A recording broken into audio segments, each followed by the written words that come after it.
Beleza, galera aí do Nerd Exterminador. Hoje eu vou fazer um podcast sobre um podcast ou vídeo. Se eu estiver vendo vídeo no YouTube, provavelmente você vai estar vendo uma imagem estática aí, mas só para colocar esse podcast no YouTube. Vou falar hoje sobre o processador, como ele funciona e tudo mais. O processador tem vários modelos, tem principalmente duas marcas no mercado hoje, assim, predominante, né? Intel e AMD. Tem alguns da VIA, mas tá cada vez mais difícil de achar. Tem para celular, eu vou falar depois em outro podcast, que é uma arquitetura diferente. Nos computadores é usada a arquitetura x86, que vem lá dos primeiros Intel, lá do 8086, 286, 386, etc. E atualmente é o x86 64, né, de 64 bits, que veio no Athlon 64 da AMD. O, Enquanto que no celular a arquitetura é ARM. É uma arquitetura diferente, não sei direito como funciona, mas ela é mais econômica, mas o desempenho é diferente do computador. Então vou falar o que o processador faz. Quando você abre um programa, é executado várias instruções que são mandadas para o processador. E do processador pode ir para a memória, pode ir para memória cache, que eu vou falar depois. Então isso as instruções vão indo para o processador. Só que essas instruções o processador não entende, são quebradas em microinstruções. Essas microinstruções daí o processador não entende, são tudo como copia o valor no registrador tal, ou exclui o valor do registrador tal, e é tudo isso que faz. Quando é programado ou programa em alguma linguagem, né, de programação, se usa várias instruções, mas o compilador ele vai converter depois essas instruções para essas micro-instruções que o processador entende. Então, com várias instruções simples, assim, nada de muito complexo.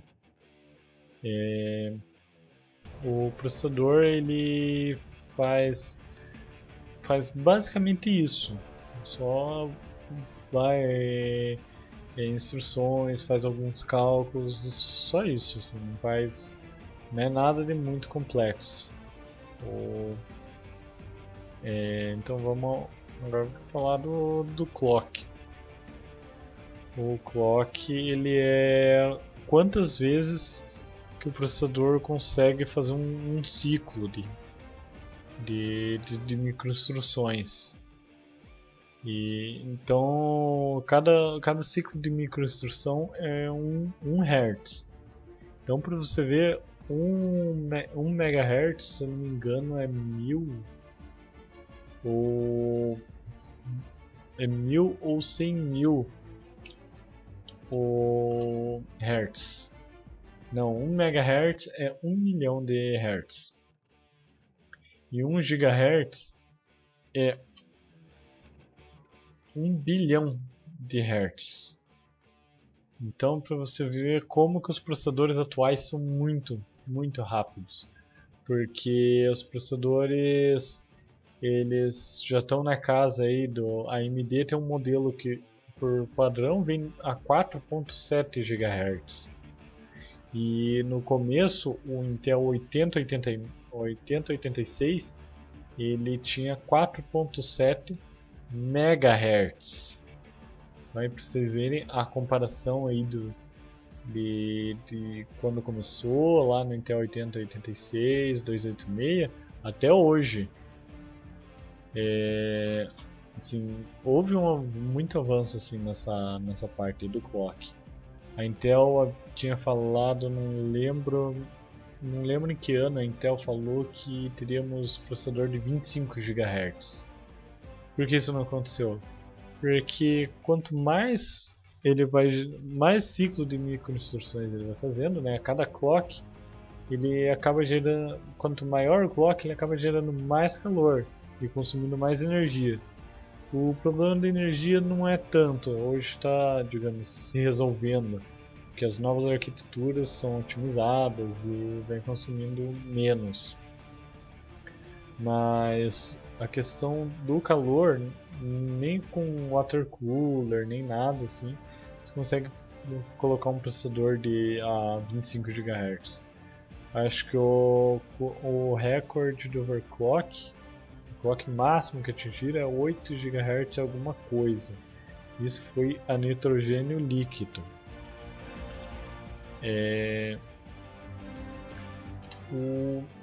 Agora essa parte aí do clock encerrei. Deixei só isso. O clock, ele é um clock base do processador vezes um multiplicador, para que o processador consiga trabalhar na velocidade da placa-mãe e dos outros componentes, né, o FSB ou o BCLK, acho, da Intel, para o processador conseguir trabalhar nesse clock, né, nesse clock baixo. Da Intel é 100 MHz, da AMD 200 MHz, e para o multiplicador para ele conseguir executar mais microinstruções. Então, assim, processador de 3.4 GHz da AMD não, da Intel, tem um multiplicador de 34, x34, enquanto que na AMD é x17, porque como o clock é 200 MHz vezes 17 dá 3.4 GHz.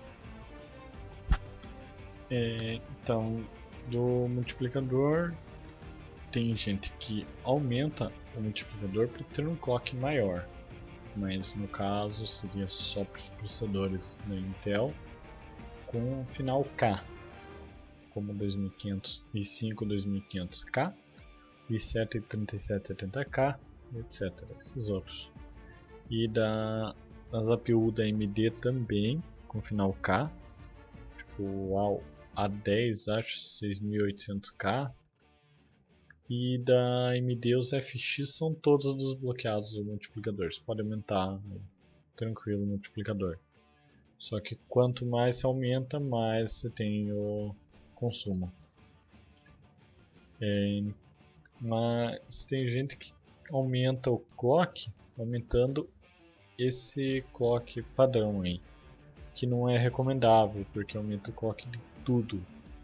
Então daí acaba atrapalhando, alguma coisa assim. Pode até atrapalhar no HD o desempenho. Então, como eu tinha falado, vou falar já da memória cache.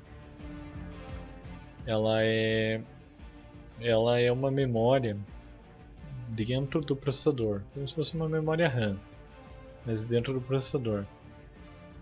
Surgiu a necessidade da memória cache por causa do que estava ficando muito lento a comunicação entre o processador e a memória. Ficou lento, então como podemos fazer para aumentar a velocidade do processador, a comunicação do processador com a memória? Colocar uma memória mais perto do processador. Porque nessa época os processadores não eram em socket, como a gente tem atualmente. Eles eram em slot, como se fosse um cartucho de videogame. Então, e dentro desse cartucho ele era o processador normal, tinha o núcleozinho dele. Então, lá no pouquinho antes que começaram a colocar, foi no 486 da Intel. Eles colocaram a memória dentro ali, juntinho do núcleo. porque a distância é menor, então a memória é menor e consegue ser mais rápida, né? Primeiro colocaram 8 KB, hoje não é nada isso. Depois foram aumentando, e hoje tem vários níveis de memória cache. Tem a memória cache L1, L2 e L3. Tem alguns, acho que existe processador com memória cache L4, não sei dizer qual. Mas para o consumidor final só com memória cache L3 no máximo. Acabou sendo no Pentium 2, a memória cache L1 ela começou a ser dividida em dois níveis, digamos. Com dados, né, como se fosse uma memória RAM, armazena dados lá. E outro com instruções, já com as microinstruções lá sobre o que fazer com aqueles dados. Chegou um dado de tal coisa, você tem que fazer isso com esse dado. E isso deixou mais rápido também, né? A memória cache L1 ela chega hoje, acho que até uns 128 KB por núcleo, dependendo de cada processador, depende do modelo. Da Intel que eu sei é 64 KB por núcleo. Daí começou a vir o cache L2.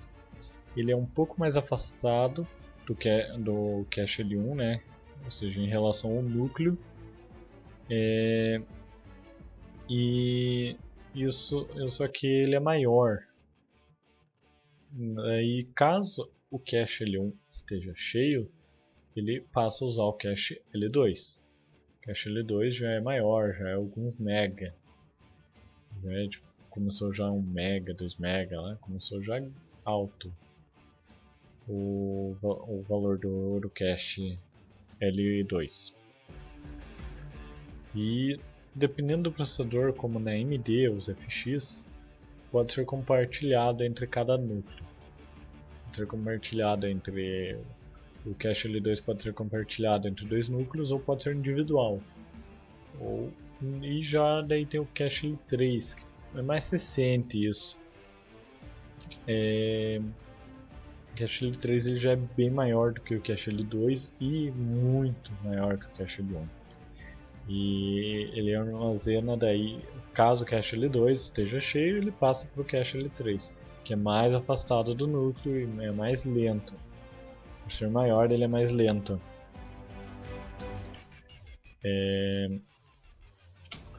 O cache L3 ele é bem recente até, mas normalmente ele é gigante, assim, chega a ter 16 mega, 24 mega, sei lá. Só que ele é compartilhado por todos os núcleos, então todos os núcleos do processador podem usar. Não é, por exemplo, memória cache L1 é individual por núcleo, sempre assim. Memória cache L2 ela pode ser individual de núcleo ou pode ser compartilhada, né, entre 2 núcleos, como é o caso dos FX. Por exemplo, vou dar aqui um exemplo do i5 que eu tenho aqui, né? Ele tem o cache L1 de 32 KB, dois cache L1 de 32 KB, né? Por núcleo, um de dados, um de 32 KB de dados e um de 32 KB de instruções, totalizando 64 KB por núcleo. Enquanto que o cache 2, quando começou grande lá, foi até uns 2 MB, hoje ele é de 256 KB. Ele tem 4 de 256 KB, ou seja, é individual por núcleo, né? um para cada núcleo, e totalizando 1 MB. E o cache L3 é de 6 MB. Isso é compartilhado por todos os núcleos. Se o núcleo quiser usar, tá lá o cache L3. Então acho que só isso aí de falar hoje. Não sei se eu pretendo fazer outros podcast assim, nesse estilo, né? Se ficar alguma dúvida aí, qualquer coisa, podem colocar comentário, alguma coisa assim, ou mandar comentário lá no post, né, do Nerd Terminador, ou na página do Nerd Terminador no Facebook, ou até no canal do YouTube. Não importa o vídeo, pode colocar em pedidos, alguma coisa assim. Pode colocar lá que eu vou lá prestar atenção, vou tentar responder, vou pesquisar para responder. O próximo podcast que eu pretendo fazer é continuando essa parte daí sobre de instruções, mais um pouquinho de história aí das instruções. E o que faltou aí, que eu vi, pois faltou isso de processador, né? Talvez eu fale de vídeo integrado dos processadores atuais, talvez não, se der tempo. Então eu espero que vocês tenham gostado, que curtam, compartilhem, no caso do YouTube, né? Compartilhem com teus amigos aí no Facebook se estão escutando o áudio. E se inscrevam no canal do YouTube, né? Curtam a página do Facebook e acessem sempre o Nerd Terminador lá, sempre vou estar trazendo novidades aí. Vou tentar fazer pelo menos uma vez por semana um podcast desse estilo aqui. Muito obrigado aí, pessoal. Valeu!